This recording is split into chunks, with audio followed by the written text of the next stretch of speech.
Pace e bene. Oggi vorrei continuare con la creazione del mondo. Paz e bem. Hoje quero continuar com a criação do mundo que vimos no primeiro capítulo do livro do Gênesis. Mas antes de falar, quero lhes apresentar um desenho. Este desenho nos ajudará a compreender como os judeus e os outros povos da época imaginavam a construção do mundo. Lembramos sempre que a Bíblia não é um manual de história, mas uma história de salvação. E a descrição desta criação do universo, do mundo, não é uma descrição histórica, é teológica. Não podemos esquecer disso. Teologica, e di questo bisogna ricordare. Portanto, veremos no desenho que sobre a terra está o firmamento feito de cristal, que separa as águas superiores das águas inferiores, que circundavam a terra. A chuva cai quando Deus abre as cataratas do firmamento.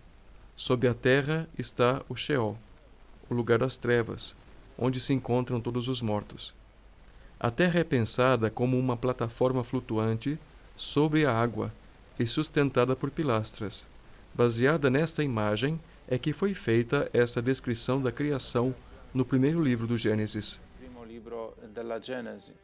E qui bisogna subito leggere la prima frase. Aqui, imediatamente lemos a primeira frase, que é o ponto de referência a toda essa descrição. Lemos ao início: no princípio Deus criou o céu e a terra. Ora, a terra era disforme e vazia. As trevas cobriam o abismo e o Espírito de Deus pousava sobre as águas. As palavras que são importantes para nós. Ora, a terra era disforme e deserta. É a tradução da Bíblia de Jerusalém, em hebraico Tohu Uavohu, que se pode traduzir como vazia e sem adornos. Esta tradução é importante, porque, como veremos, recordando de um outro desenho, onde vemos a criação em 6 dias, que foi feita em referência, pelo que se parece, a esta palavra. Por quê? Porque temos 3 primeiros dias que se referem ao termo vazia, já que Deus começa a preencher este vazio com a sua criação. Recordemos o que eu disse antes, que aqui não existe ainda a ideia da criação do nada. Aqui as pessoas pensavam que existisse um caos primordial, eterno, do qual Deus simplesmente toma e põe em ordem.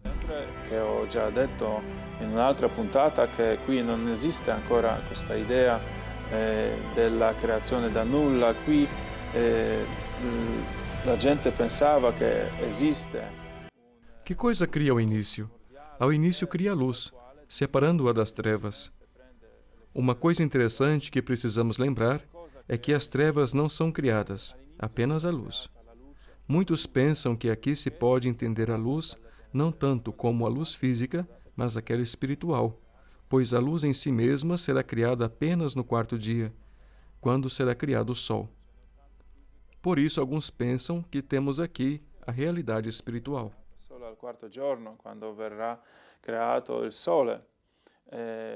Per questo alcuni pensano che... De fato, na simbologia da Bíblia, a luz constantemente se refere a Deus mesmo, e sobretudo no Novo Testamento. Recordamos a frase do Evangelho de João, capítulo 8, onde Jesus diz: Eu sou a luz do mundo. Por aqui entendemos que a luz, que nesse caso representa Deus mesmo, e as trevas, que na Bíblia simbolizam as potências do mal. Io sono la luce del mondo, per cui pensiamo che la luce che era... Depois vemos, no 2º dia, a criação do mar e do céu, que são então separados. Temos as águas superiores e inferiores. E como eu havia dito, desse modo são criados o céu e o mar.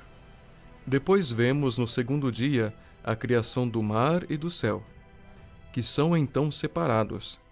Temos as águas superiores e as inferiores. E como eu havia dito, deste modo são criados o céu e o mar. No 3º dia aparece a terra. A terra sai da água, e desse modo temos o ambiente. No 3º dia aparece a terra sai da água, e desse modo temos pronto o ambiente. Esta segunda parte se refere ao termo sem adornos, que Deus começa a decorar esse ambiente. Vengono create Vemos no quarto dia, são criados o sol, a lua, as estrelas. Uma coisa interessante é que o autor bíblico não os chama sol, lua, mas os chama Maor, ou seja, luzeiros. Luzeiro maior, luzeiro menor. E por que o faz deste modo? A grande probabilidade é que o faz pelo fato de que na Babilônia cultuavam-se um deus chamado Shamash. E em hebraico, Shamash é o sol. Shamash era uma divindade que era um deus de sol, deus de justiça para os babilônios. Há grande probabilidade de que o autor bíblico queria evitar essa confusão que se poderia criar de que os hebreus pudessem começar a pensar que o sol era uma divindade, já que essa ideia era presente em quase todas as religiões.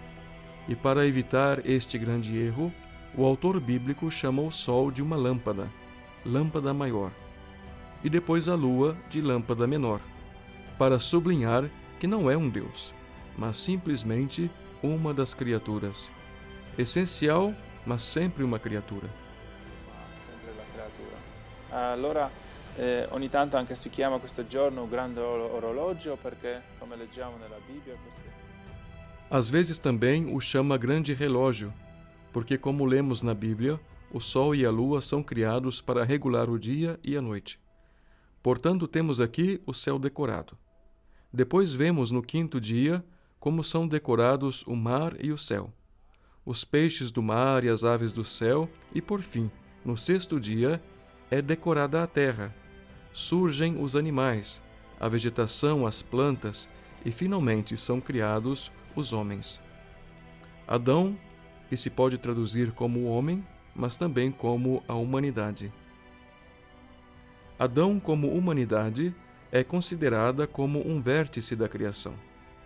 Só depois de criados o homem e a mulher, é que lemos na Bíblia que Deus viu tudo o que havia feito e considerou que era coisa muito boa. quando sono stati creati uomo e donna, leggiamo nella Bibbia che Dio vide quanto aveva fatto ed ecco era cosa molto buona. Prima Antes Deus dizia sempre que era coisa boa, boa, boa, e ao fim diz que era uma coisa muito boa, porque de fato o homem é o vértice da criação e completa toda a criação. Aqui é preciso sublinhar que a criação está feita, mas não completamente finalizada, porque ao sétimo dia está escrito que Deus Shabat. Traduzimos constantemente que Deus repousou depois de ter feito toda essa criação. Mas não é bem exata esta tradução, pois Shabat significa cessou. Então não estava finalizada a criação. Quando na teologia dizemos que a criação está finalizada, a criação está completa na redenção, quando Jesus morre na cruz. Então assim completa a criação. sulla croce e allora che ha compiuto la creazione. Qui finisce l'opera di Dio. Aqui se finaliza a obra de Deus a respeito da criação. Praticamente, com a ressurreição, começa o tempo escatológico. Daqui em diante, esperamos a segunda vinda de Jesus Cristo. Por isso, na teologia cristã, o dia mais importante é o domingo. E la domenica, perché non sabato? Por que não o sábado? Porque Shabat foi e ainda hoje é para os judeus considerado o dia sagrado, pelo fato de que Deus cessou a sua obra, parou o seu trabalho. Esse dia é consagrado. Mas a história não acaba aqui. Nós sabemos que a obra redentora, que completa a criação, acontece não no sábado, mas no domingo, o dia em que a criação é completada. Por isso festejamos o domingo como o dia sagrado, pois no oitavo dia, o domingo, Jesus ressuscitou, e deste modo o homem foi salvo. As portas do céu são abertas, e cada um recebe a possibilidade de salvação.